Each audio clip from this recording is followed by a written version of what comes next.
हम लोग पिछले वीडियो में एक्सेल का कुछ पार्ट सीखे थे। आज उसको आगे बढ़ाएंगे।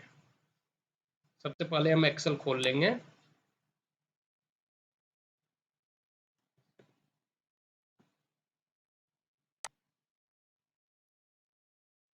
एक्सेल ओपन हो गया।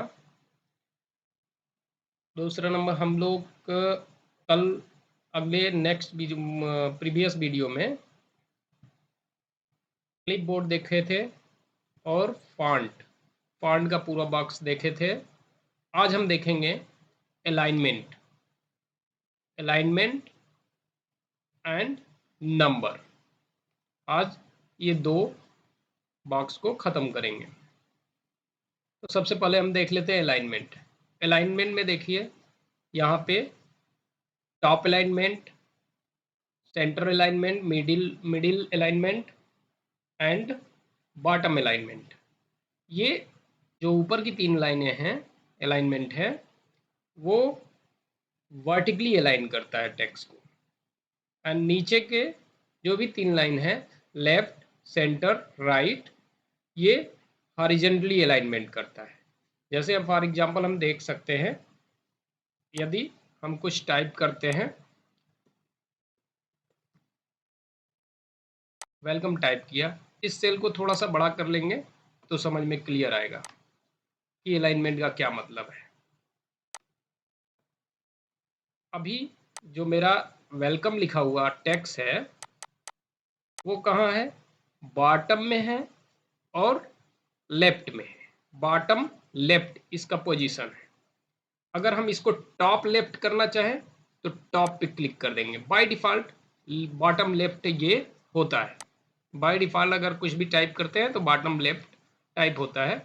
अगर हम इसको टॉप कर लेते हैं तो top left, by default left, और ऊपर से बाय डिफ़ॉल्ट बॉटम रहता है। लेकिन हम जो चाहे चेंज कर सकते हैं। जैसे हमने टॉप पे क्लिक किया तो टॉप लेफ्ट में हो गया।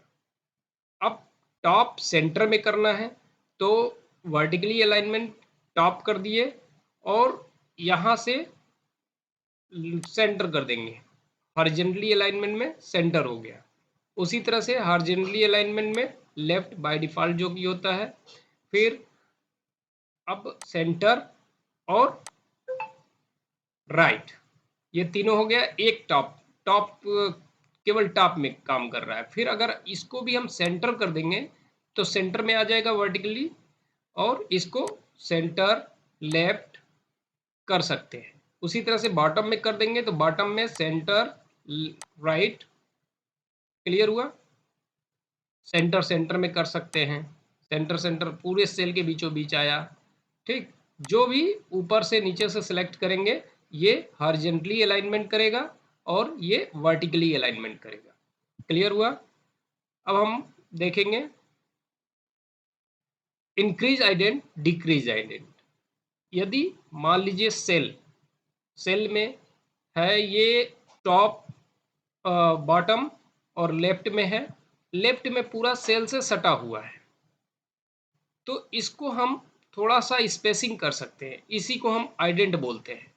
जो सेल से सटा हुआ है लेफ्ट से, उसको हम इंक्रीज आइडेंट कर सकते हैं, डिक्रीज आइडेंट करते हैं। मतलब अगर स्पेसिंग छोड़ना है इसके, ये रो के बीच में, ये लाइन के बीच में और वेलकम के बीच में स्पेसिंग छोड़ना है तो हम इसको इजली वे कर सकते हैं। वन आइडेंट, ये वन आइडेंट स्पेसिंग हो गया। अगर इसको सभी फॉर्मेटिंग पे कर देंगे तो ये इतना गैपिंग छोड़ के लिखेगा। जितना हम इसको बढ़ा सकते हैं, आइडेंट को बढ़ा सकते हैं और इससे कम कर सकते हैं। इंक्रीज आइडेंट, डिक्रीज आइडेंट, इसका मतलब समझ में आया?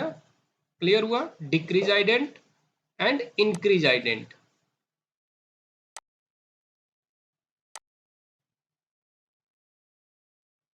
क्लियर हुआ?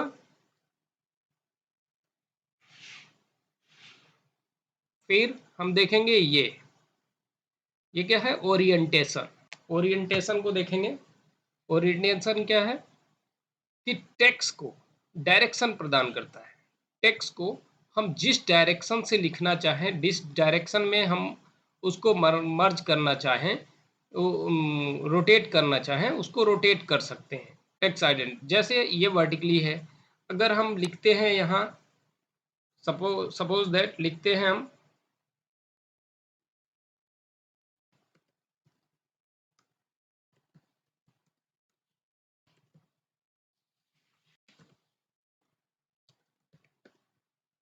सपोज दैट लिख दिया हमने क्रम संख्या, क्रम संख्या। अब इसमें अगर हमको 1 2 3 देना है, अब इसको हम शॉर्टेस्ट सेल कब हमको ये नीडेड पड़ता है ये रोटेशन का, जैसे ये मान लीजिए इतना स्पेस वो कर रहा है, इतना स्पेस ऑक्युपाई कर रहा है, हम इसको चाहें तो क्रम संख्या को इतने में ही लिख सकते हैं, लेकिन ये क्या है मेरा बाहर हो जा रहा है, तो इसको हम रोटेट करके वर्टिकली कर सकते हैं। जैसे ये रोटेशन है वर्टिकल, अब क्रम संख्या इतने लाइन में आ गया, अब इसमें नीचे स्पेसिंग बचेगा।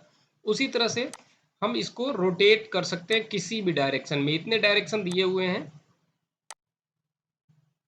सभी डायरेक्शन को एक एक करके चेक कर लेते हैं एंगल वाइज, मतलब उसका जस्ट अपोजिट, ये जैसे लिखा है वैसे लिख रहा है, वर्टिकली वर्टिकली एक एक वर्ड को तोड़ के लिख रहा है।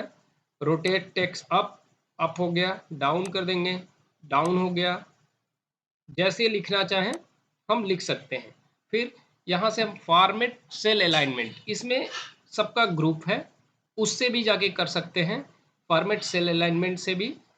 और इस फॉर्मेट सेल अलाइनमेंट को यहाँ से भी हम ले सकते हैं, राइट क्लिक करेंगे, फॉर्मेट सेल, ये आ रहा है फॉर्मेट सेल, फॉर्मेट सेल यहाँ से पहले खोल के देख लेते हैं हम, फॉर्मेट सेल, देखिए फॉर्मेट सेल में ये सारे चीजें मिल जाएंगे आपको, number, alignment, font, border, fill and protection. Cell को लॉक कर सकते हैं, हिडन कर सकते हैं। तो अलाइनमेंट जो अभी हम फीचर्स देख रहे थे, अलाइनमेंट का देख रहे थे, यहाँ पे निडिल बना हुआ है, निडिल को जिस डायरेक्शन में हम रोटेट करेंगे उसी डायरेक्शन में वो टेक्स्ट रोटेट हो जाएगा। यहाँ से भी फॉर्मेट सेल लेके देख लेते हैं, यहाँ से भी फॉर्मेट सेल वही खुलेगा डायलॉग बॉक्स, और यहाँ से भी format cell dialog box, right click करने के बाद फॉर्मेट सेल क्लिक करेंगे तो वही डायलॉग बॉक्स। अब इसको टेक्स्ट को कहीं से भी हम रोटेट कर सकते हैं, ऐसे रोटेट कर दिए, ओके करेंगे, देखिए टेक्स्ट ऐसे रोटेट हो गया। तो सिंपली हम यहाँ से इसको रोटेशन कर सकते हैं।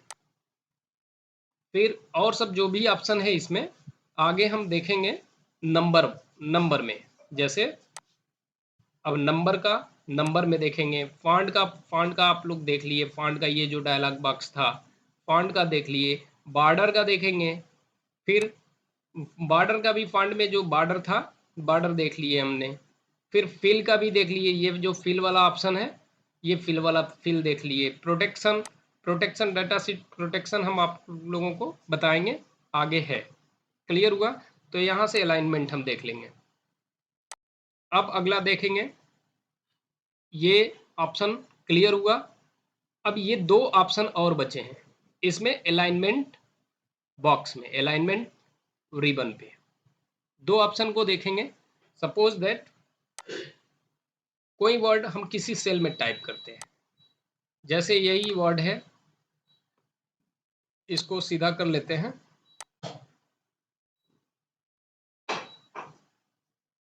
इसको क्लिक कर देंगे एक बार,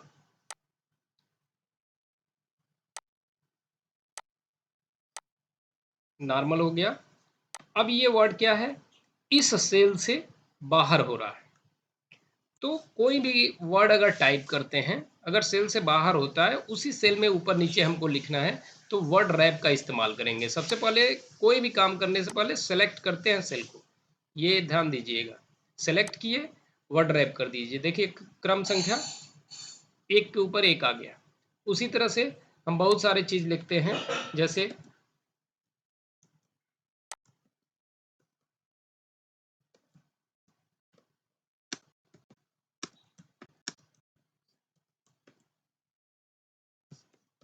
एक्सेल, ये लिखे, ये क्या है, ऑटोमेटिक फिटेड करेगा। अगर रैप करेंगे, जैसे ये सेल में है, अब हमको कॉलम को नहीं बढ़ाएगा, रो को ऑटोमेटिक बढ़ा के ये एडजस्ट कर लेगा। रैप टेक्स्ट करेंगे तो देखिए रो को बढ़ा के एडजस्ट कर लिया। तो रैप टेक्स्ट का फीचर्स बहुत नीडेड होता है, कहीं कहीं आप जब बड़ा बड़ा मैटर टाइप करते हैं तो रैप टेक्स्ट नेसेसरी होता है, तो रैप टेक्स्ट कर दिया हमने। फिर अब हम देखेंगे मर्ज। मर्ज का क्या, मर्ज से क्या फायदा है। मर्ज कोई भी टेबुलर फॉर्म में डाटा बनाने हेतु मर्ज का हम इस्तेमाल करते हैं। जैसे अगर मान लीजिए यहाँ लिखना है, हमको कुछ भी लिखना है, हेडिंग कुछ डालना है, वेलकम नोट मान लीजिए डाल देते हैं, वेलकम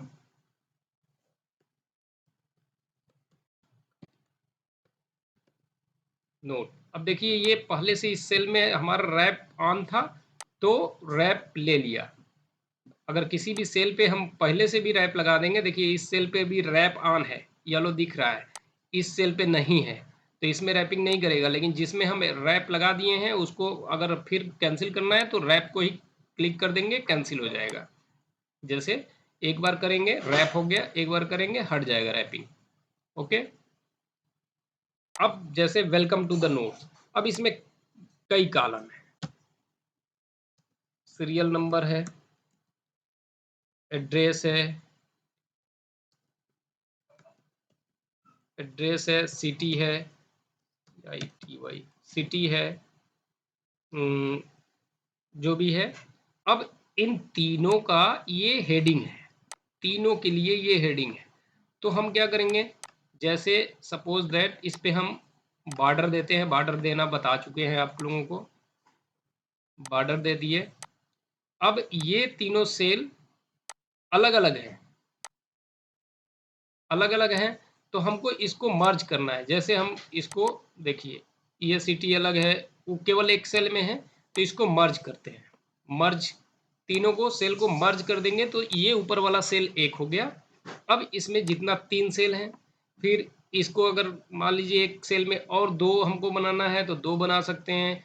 जैसे जितना भी मर्ज करेंगे हम उस सेल को वो मर्ज कर देगा। जैसे ये देखिए, ये सेल पूरा पूरा, ये सेल पूरा पूरा मर्ज हो गया, क्लियर हुआ। ये सेल एक सेल हो गया, चारों सेलों को मिलाकर एक सेल हो गया। तो मर्ज का हम ये इस्तेमाल कर सकते हैं कहीं भी अगर हमको टेबुलर फॉर्म में बनाना है, तो जैसे हमको नीडेड होता है उस हिसाब से हम मर्जिंग करते हैं। अब मर्जिंग में भी कई रूल है। जैसे सपोज दैट 3 सेल हम ले लेते हैं, बॉर्डर कर देते हैं, यहाँ से बॉर्डर कर देते हैं। बॉर्डर करने पे आपको दिखाई देगा क्लियरली, ये बॉर्डर कर दिए। अब हम चाहते हैं, देखिए मर्ज में कितने आइटम हैं, merge centre, merge across, merge cell, unmerge. तो merge centre by default merge centre ऊपर आपका लगा हुआ है। मर्ज, इसको क्या किया, वेलकम नोट को मर्ज किया तीनों सेल को और सेंटर में कर दिया। अब क्रॉस अगर मर्ज करना, मान लीजिए 3 डबल डबल रो, तो एक क्रॉस करेंगे कि तीनों सेल मर्ज कर देगा, एक क्रॉस कर देगा। तीनों सेल अलग अलग मर्ज कर दिया, देखिए तीनों सेल अलग अलग मर्ज कर दिया, क्लियर हुआ, मर्ज एक क्रॉस। अब मर्ज सेल वही चीज है, मर्ज सेल सेंटर नहीं करेगा। जैसे इसको अनमर्ज करते हैं, पहले अनमर्ज कर दिए, मर्ज एंड सेंटर किए तो ये वेलकम नोट सेंटर में ले लिया, लेकिन केवल मर्ज सेल करेंगे तो इसको सेंटर में नहीं लेगा, किनारे ही रहने देगा। बस इतना ही अंतर है मर्ज, क्लियर हुआ। अब अनमर्ज का मतलब उसको अनमर्ज कर दीजिए, मर्ज था पहले अब हट गया मर्ज, क्लियर हुआ।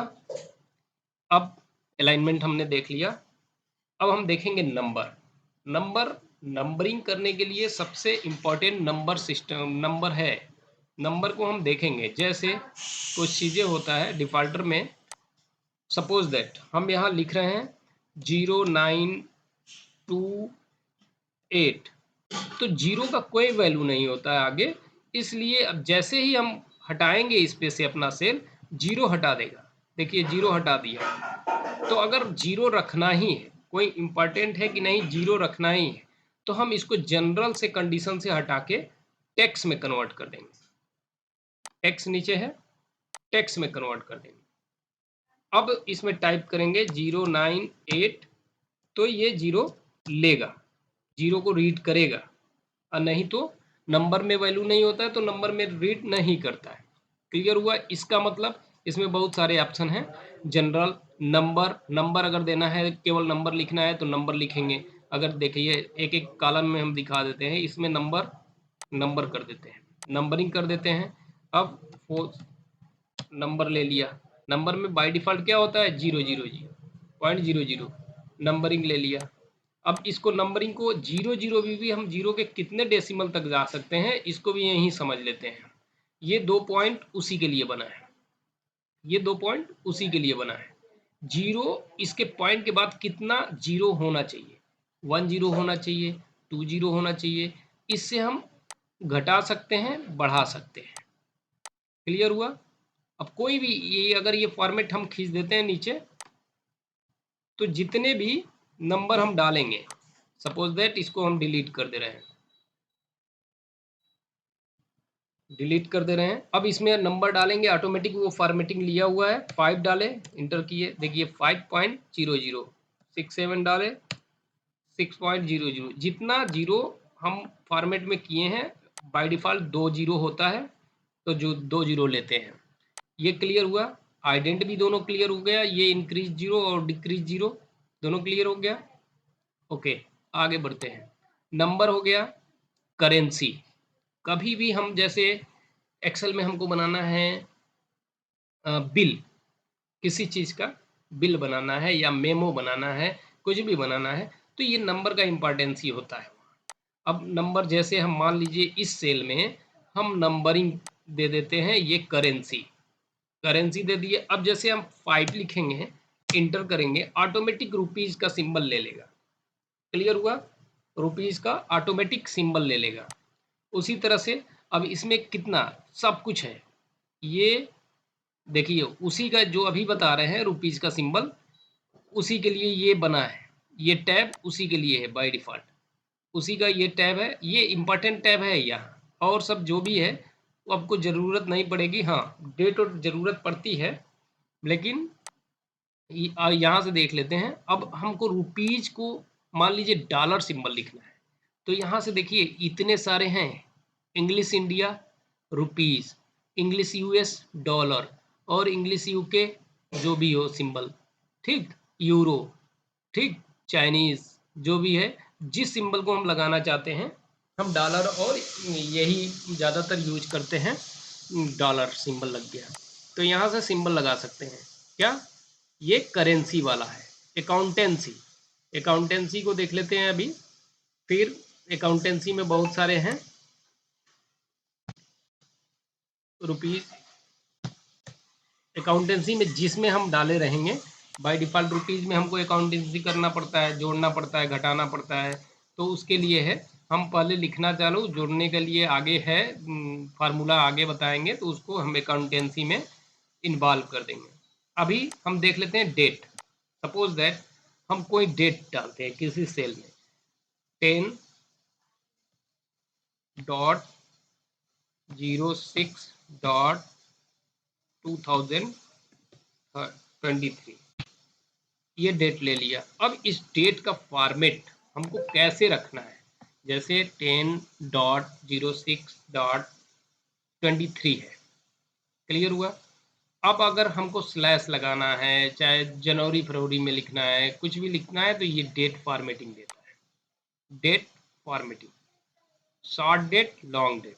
शॉर्ट डेट में हम करेंगे तो ये शॉर्ट डेट हो गया। फिर लॉन्ग डेट में करेंगे, इसको हम डेट फॉर्मेट में लेते हैं, डेट। अब सपोज दैट कुछ भी लिखे हैं, 10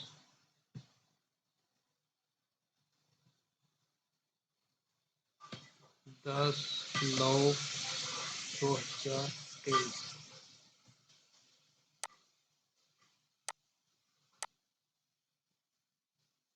देखिए डेट फॉर्मेट उस डाले थे तो ऑटोमेटिक ये ले लिया।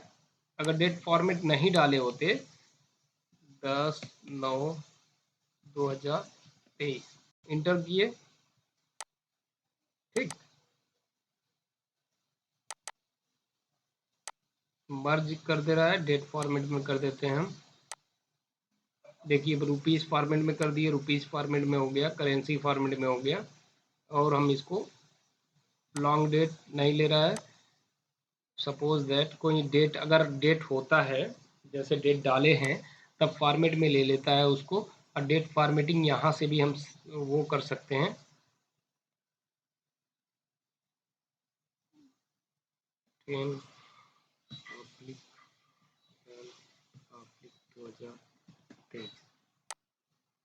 देखिए दिसंबर ले लिया, 10 दिसंबर, जो भी फॉर्मेट, ये लॉन्ग फॉर्मेट है आपका दिसंबर।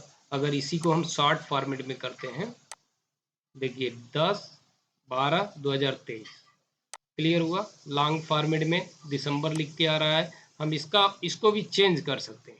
जो लॉन्ग फॉर्मेट इसमें बाय डिफ़ॉल्ट देता है यही हमको ज़रूरत पड़ता है, लेकिन इसको भी हम चेंज कर सकते हैं राइट क्लिक करके। वही फॉर्मेट सेल जो पीछे पढ़े हैं अभी, फॉर्मेट सेल नंबर।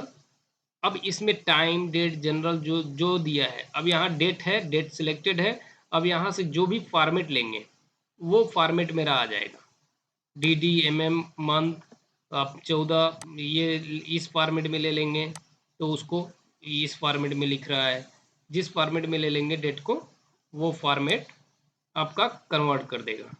जैसे डैश फॉर्मेट में ले लिए, डॉट फॉर्मेट में ले लिए, पहले ईयर हो बाद में मंथ हो फिर ये हो, ऐसे ले लिए। तो जो फॉर्मेट में हम लेंगे, अब वेडनेसडे दिन उन सब चाहिए हमको तो दिन वाला कर देंगे। ओके कर दिए। अब इसको थोड़ा सा बड़ा कर लेते हैं। संडे 10 दिसंबर 2023, क्लियर हुआ डेट फॉर्मेट। अब आगे देखते हैं टाइम। टाइम फॉर्मेट भी होता है। टाइम, अगर टाइम हमको देना है तो मान लीजिए 5 लिख दिए। अब टाइम फॉर्मेट लेते हैं, इसको सिलेक्ट करके, सेलेक्ट कर दिए, टाइम फॉर्मेट ले लिए।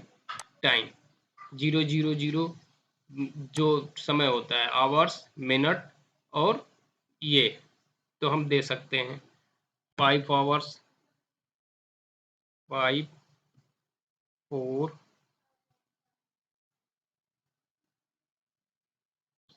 7।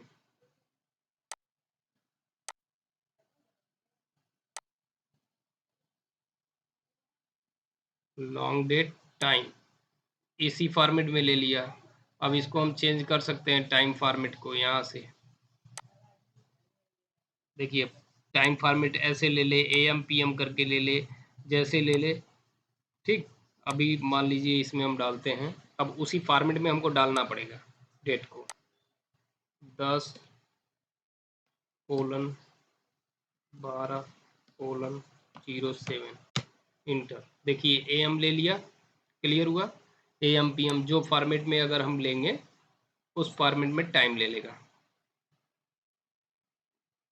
दूसरे फॉर्मेट में भी चेक करते हैं, PM AM, ऐसे ले, ऐसे ले, जिस फॉर्मेट में हम चेंज करना चाहते हैं उस फॉर्मेट, जैसे AM है PM करना चाहते हैं। अब AM PM दोनों एक ही होता है, उस समय के अनुसार वो चेंज करता है AM PM। अगर हम यहाँ कर दिए 13 कर दिए, 13 AM PM कब लेगा, जब 24 घंटे वाला नहीं, जब 12 घंटे वाला चलेगा। देखिए 13 किए लेकिन 1 PM ले लिया, 1:12 PM, मतलब AM PM तभी लगाएंगे हम जब 12 घंटे का समय चलाएंगे। AM PM अगर हमको 24 घंटे का समय चलाना है तो AM PM नहीं लगाएंगे, ये ले लेंगे। ये ले लेंगे तो 13, 14, 15। अब देखिए उसी को हम इसमें कन्वर्ट कर देते हैं, 13:12 हो गया, क्लियर हुआ टाइम। फिर आगे देखते हैं परसेंटेज, ये सब नीचे है आपका। अब इसी को जान लेते हैं हम टैब को, इसको अब क्लियर हो गया। अब परसेंट सिंबल, अगर किसी में हमको परसेंट लगाना है, अगर सपोज दैट 5% है तो 5% ऑटोमेटिक परसेंट ले ले। अगर परसेंट का यहाँ करेंगे तो 5 का 500 का 5%। अब जितना परसेंट देंगे, अगर हम सिंबल लगाए रहेंगे इसको बाय डिफ़ॉल्ट, इसी सेल को हम फॉर्मेट पेंटर का इस्तेमाल कर रहे हैं। फॉर्मेट पेंटर बताया जा चुका है पिछले चैप्टर में, इसमें कर दिए, ये फॉर्मेट हो गया। उसी फॉर्मेट में परसेंट फॉर्मेट में देखिए 6 लिखे, 6%, क्लियर हुआ। इसी तरह से परसेंट कर लेंगे। फिर कॉमा, अगर कोई नंबरिंग देते हैं, पैसा देते हैं, नंबरिंग पैसा। तो अगर मान लीजिए ये पैसा दिए हैं, अब इसको पैसे को हम कॉमा फॉर्मेट में लिखना चाहते हैं, चाहे नंबरिंग को कॉमा फॉर्मेट में लिखना चाहते हैं, तो ये कॉमा फॉर्मेट हो जाता है। ओके, आज का चैप्टर यहीं क्लियर होता है। फिर नेक्स्ट चैप्टर स्टाइल सेल के बारे में बताएंगे।